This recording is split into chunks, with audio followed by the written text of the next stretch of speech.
Hi guys, welcome back to the channel. My name is Jason. I am your watch guy today. Today I'm back to reviewing micro brands. Something that you all know I really love is a good micro brand release. Now I love a good micro brand release because it's this tiny entity, often just one person, showing how fantastic their design could be or how incredible they've made their own watch. And it's often one of us, someone from the community, someone that you see in Facebook groups, in Reddit threads, on Watch Crunch now. It's very community based often enough, and I love that side of it. And today I am reviewing a brand that I've never had the chance to review before. This is from Borealis, and this is their Sintra line. Now, these were on pre-order. They have since sold out on pre-order, so this will be more of an exercise in patience if you want to pick one up from this point on. But the real question is this worth your $500 purchase? Or they may go up to $550, I believe, after the pre-order stage. So $500 to $550, is it worth it? That's the question that we're asking today. But before we start asking any of those questions, please remember to subscribe to the channel, guys. The link is down there. I think it's down there. It's one side or the other. If you're into your watch content and a nice varied approach to it, then this is the channel for you. Hit that button and I will appear on your feed a little bit more often. With all that out of the way, let me turn this camera around and let's review this watch. So guys, this is the Borealis Sintra. Now it is a gorgeous, gorgeous little watch.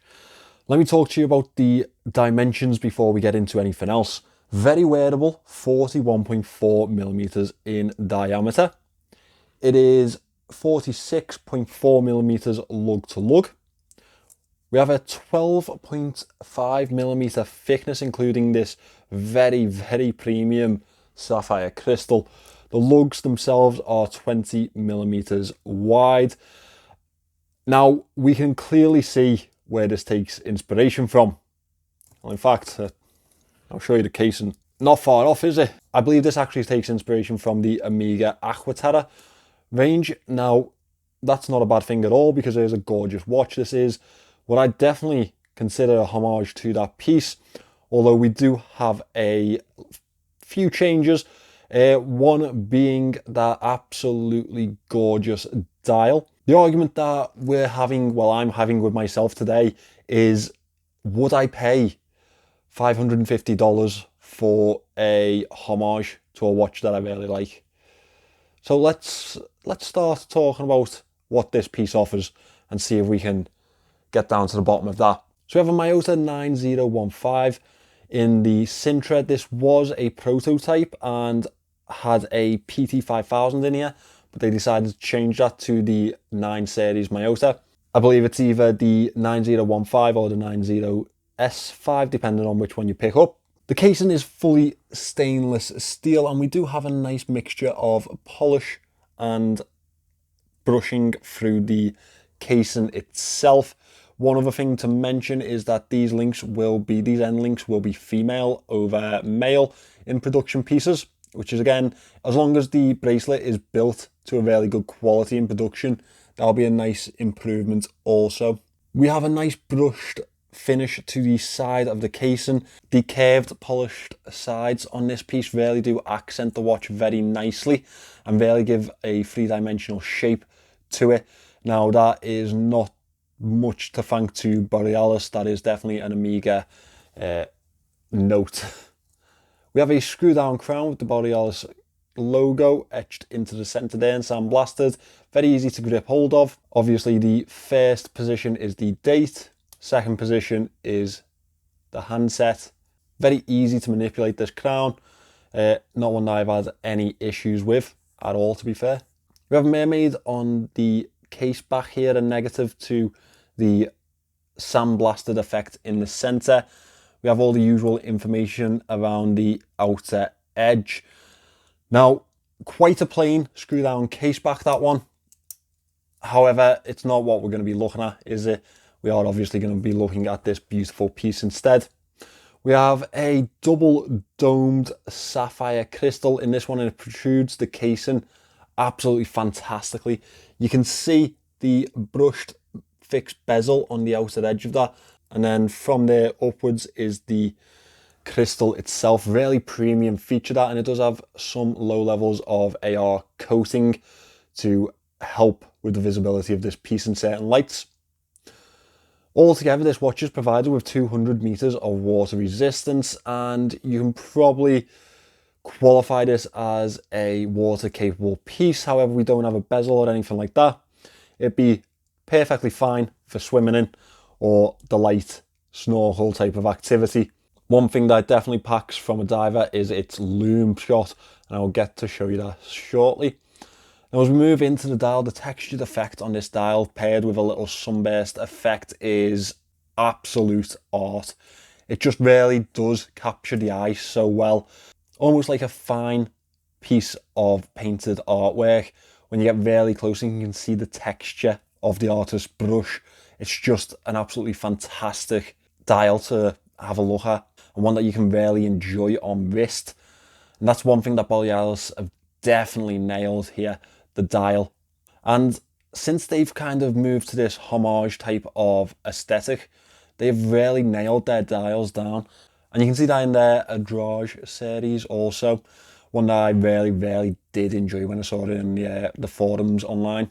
We have these triangular indices throughout the dial at the hour markers. Now, they are to a point and loomed in the center. They have a really nice stainless steel border to them and look really quite premium. They are obviously applied indices, as you can see with the depth to that dial there. Around the outer edge of the dial, we have this printed minute track, and that sits lower to the dial than the central. It is a step down on the outer edge there. We have numerals at the 5-minute marks, respectively. Up at the 12 o'clock, we have the Borealis logo, followed by Sintra above the 6 o'clock. The 6 o'clock holds the date window. That is not a colour matched date window, it is the simple white date. At 6 o'clock, it really does aid the symmetrical feature of this piece, and that's something that I really do value in certain watches. I love a symmetrical dial. As we move on to the handset, it is a Omega-esque handset on this one. Very heavily inspired, as you can obviously tell. One thing that I really do like is that splash of colour in the blue second hand, which is taken around that dial now, as you can see. Reaches quite well out to the minute track. The minute hand reaches perfectly to the edge of that minute track also. There's an arrowhead tip to it, and a simple pointed hour hand sits perfectly to the hour indices. All very well proportioned, you must say. And one other thing that they've really nailed on that handset is the texture to the stainless steel finish. Again, loomed in the appropriate places. Let me get the lights out in here and we can have a look at that Lume shot. Now, Borealis actually pride themselves on this RC Tritech BGW9 Lume, and I'm hoping that it blows us away. So let me get these lights out. So the Lume itself is actually pretty good. It's well applied, and we also have this really neat Borealis logo Lume on the crown here. Now, well applied, well spread. It's not excessively bright, but with it being that pale BGW9, I wouldn't expect it to be. Long lasting is what I'd say here. However, I wouldn't say that it's bright enough to be a dive style watch or dive aesthetic watch. I feel like they'd need to pack a little bit more into that. That doesn't have that nuclear type of feel, if you know what I mean. I'd have liked to have seen something a little bit brighter on this piece. One thing that you can't knock them on is the application of this Lume. It is very well applied, very well spread. I cannot see a single patchy note on this dial, on these indices, which is very nice to say. So for a prototype, which that is what this is, they have done a pretty good job here. Another thing that Borealis have really done well here is applying the correct bracelet to this piece. We have this almost president-like style to it. Now, this is very similar to my Uncle Seiko piece for my Speedmaster. Now, it fits very well to wrist. It's very comfortable on wrist. We do have screw pins on here, which is nice to see. That's a premium level to achieve on one of these bracelets. We have a nice polished safety on the clasp. You can see that's already getting its little desk diving duties fulfilled. Really nice brushed effect to the clasp itself with high polish sides. Do excuse the dinks on there. It's been through a few reviews, I believe, this one. We have a milled clasp here. Again, the level of quality that we would expect to see here. And 4 levels of micro adjust. Now that would be my ideal starting point for a watch to get a really good fit. Here we go. Have a look at that. Fits really nicely to wrist with that 46mm lug to lug. Really well to my wrists anyway, and I do believe it probably fits a lot of different wrist sizes. Feels really nice on wrist also, that has to be said. It's nice to see that they actually had a really good bracelet but still improved upon it from the prototype to the production. We also have drilled lugs on here for the ease of switching out that bracelet. Now, we come to the moan section, and it's a little bit of a strange one for me, because I'm going to moan about something that I've never moaned about before. This is clearly a homage to the Aquaterra. Their last piece was clearly a homage to a Rolex. Before that, they were releasing pretty original pieces. We had the Neptuno, which was absolutely fantastic, looked the part. We had the Pilot watch, which you can't really do much with a Flieger style watch, so pass on that. And then the Cascase, that was absolutely fantastic. I don't know why they decided to step into this homage type of area. I mean, the dial's fantastic, it really is. It's absolutely beautiful, and I can't fault them on that. I just don't know why they've decided that they need the backing of a homage piece to make sales.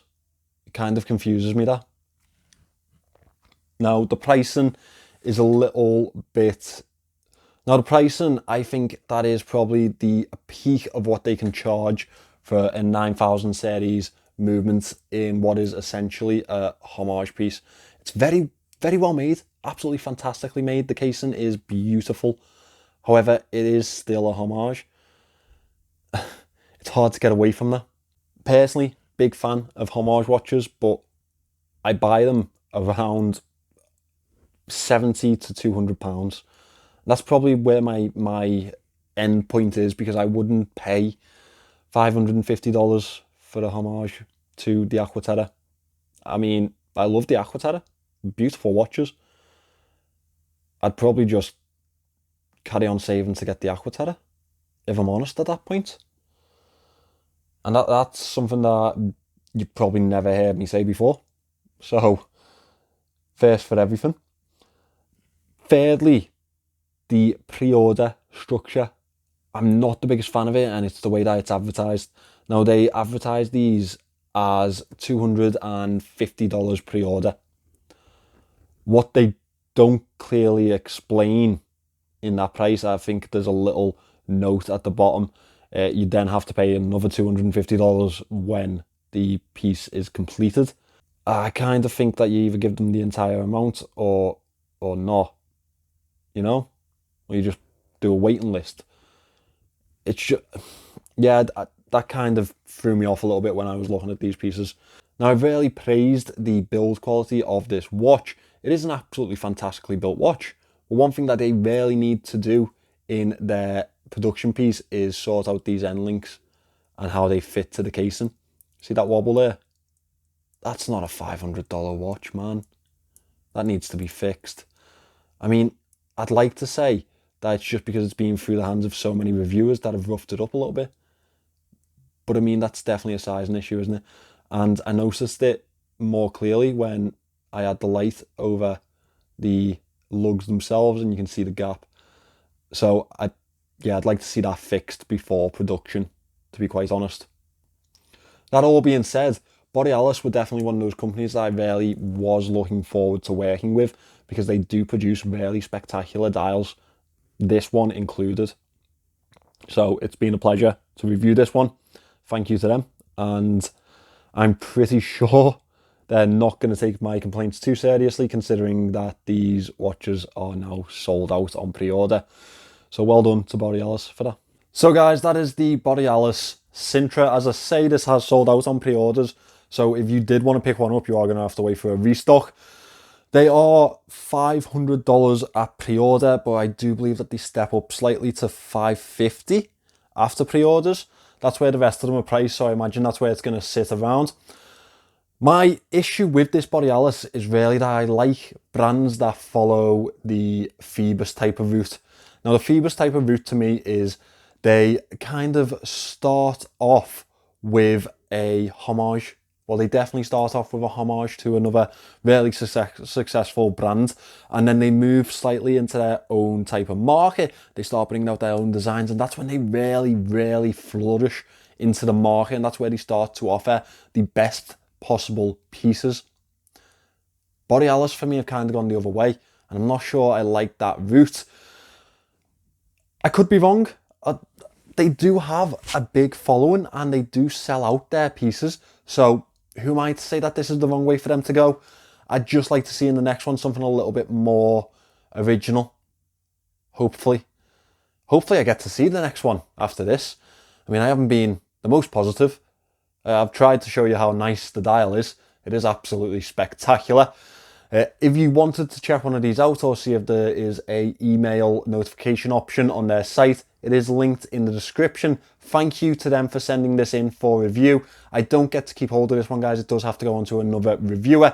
If you, however, wanted to support the channel in another way, my website is in the description. That is an online store where I sell a lot of different products, including watches, if you wanted to have a look and see what's on there. Thank you for watching this one, guys. I really do appreciate it. If you aren't already subscribed to the channel, please do so by hitting that button below, and I will see you in the next one.